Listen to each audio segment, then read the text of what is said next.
Hello muraho neza. Ku bantu bakoresha amakompiyuta cyangwa se bafite amakompiyuta cyaba laptop cyangwa desktop mukunze guhura n'ikibazo cy'uko keyboard zanyu zidakora neza, ugasanga keyboard ntabwo yapfuye yose ariko key zimwe na zimwe zarapfuye, zimwe ntizikora zirimo ariko ntizikora, izindi zagiye zinobokamo, izindi ziranyurana, ugasanga nimba ukanze kuri H haje I, nimba ukanze kuri K haje D, ugasanga nyine biragucanze, cyangwa se ugasanga zimwe zirimo ariko wayikandi kanga. Ugasanga ni urugero nimba wenda ugiye kwandika akantu muri Microsoft Word cyangwa se niba ugiye kwandika cyangwa se ni raporo ugiye kwandika ariko wagera kuri izo nyuguti ukaba stuck, ukaba uko bigenza, ugasanga ugiye gutanga amafaranga ujya kwandikisha ibyo bintu, cyangwa se wenda ugiye gutira laptop uri gustruggle ujya gutira laptop undi mugenzi wawe. Ntago ari byo kuba iyi keyboard yapfa yose cyangwa se hari inyuguti zimwe na zimwe zidakora neza, ntabwo byagakwiye kuba ikibazo mu gihe as long as mouse yawe ibasha gukora neza. Mu gihe mouse yawe ibasha gukora neza rwose, keyboard ntabwo yakwiye kubera ikibazo, kuko tugira indi keyboard bita on screen keyboard. Ni keyboard irimo imbere muri computer yacu ushobora gukoresha mu cyimbo cyo gukoresha iyi ngiyi ufite imbere yawe ukoresha dukoresheje intoki. Yes, uyu munsi rero ngiye kubigisha uko wabona iyo keyboard unyuze muri computer yawe, mbigisha n'ukuntu wayikoresha. Bivuze ngo ni session ebyiri. So session ya mbere yuko wabona iyo keyboard, nkuko nabikubwiye ni keyboard iba muri Microsoft Office. Ni tools ya Microsoft. So icya mbere uyisearchinga muri computer yawe nkuko dusearchinga izindi application. Uburyo bwa mbere ushobora kunyura muri settings, ariko ngiye guheraho ushobora kuza ugakanda hano kuri start nk'ibisanzwe, hanyuma ugakanda settings, hanyuma wamara kujya muri settings urabona ahantu handitse ngo accessibility hano ibumoso.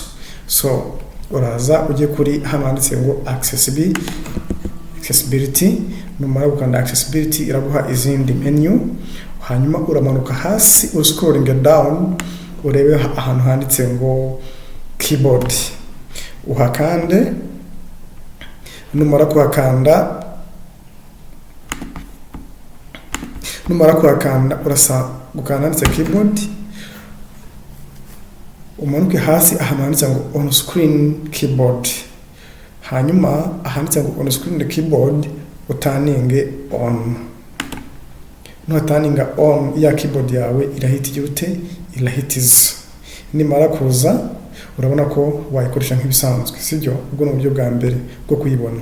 Uburyo bwa kabiri bwo kuyibona nk'ibisanzwe nanone ushobora kufatisha twita shortcut. Shortcut ni uburyo ukombininga izi inyuguti ziri kuri keyboard, ariko ubwo urumva ni igihe ushobora gukoresha shortcut mu gihe wenda hari key zimwe na zimwe wenda zidakora, ariko keyboard yose yarapfuye ifite ikibazo, ntabwo wabasha gukoresha shortcut. Ariko no urugero ufite keyboard key eshatu zikora, control yawe irakora neza, iyi window flag irakora neza, hamwe na O ushobora kuzikombininga ukabawazana iyo keyboard. Control, window flag cyangwa se twita start, hanyuma ukanda no kuri O. Ukibikanda ibyo bintu ya keyboard yawe ihita isa. Ubwo ni uburyo bwa kabiri. Uburyo bwa gatatu sasa ushobora kwifashisha start no window flag nk'ugiye gusearchinga ibintu bisanzwe, hanyuma ugakanda muri search on screen. Ugikanda on screen hano hahita haza ahantu handitse ngo on screen keyboard, ukayikandaho nayo igahita ifunguka. Ubu ni uburyo bwa gatatu bwo kugira ngo ubone iyo keyboard. So session ya kabiri rero ngiye kubigisha noneho uko wakoresha iyi keyboard. Hari abantu benshi bita bibaza ngo iyi keyboard nayikoresha gute, ko nsanzwe ndi nyikoresha n'intoki nkandika, iyi noneho kuri muri screen ndayikoresha gute? So uyikoresha wifashisha mouse. N'urugero reka dufungure Microsoft Word nk'ibisanzwe. Dufungure Microsoft Word, hanyuma twandike wenda nk'ikintu dukoresheje keyboard. Tuvuge ngo ngiye kwandika izina ryanjye Donatien nkoresheje iyi keyboard iri on screen. Yes, Donatien D iraguye muri capital letter, ndaza nandike nkande kuri caps, hanyuma nandike D, hanyuma ndashaka izindi ziza muri small letter, ndongera nsubire kuri caps makande mpa deselecting, ubundi muri gukanda izindi nyuguti do N A T I E N, nkuko ubibona nanditse donation. Nshatse nakanda blank space nkasiga kanya nkandika wenda n'ibindi bintu, sibyo? Tuvuge n'urugero ndashaka kwandika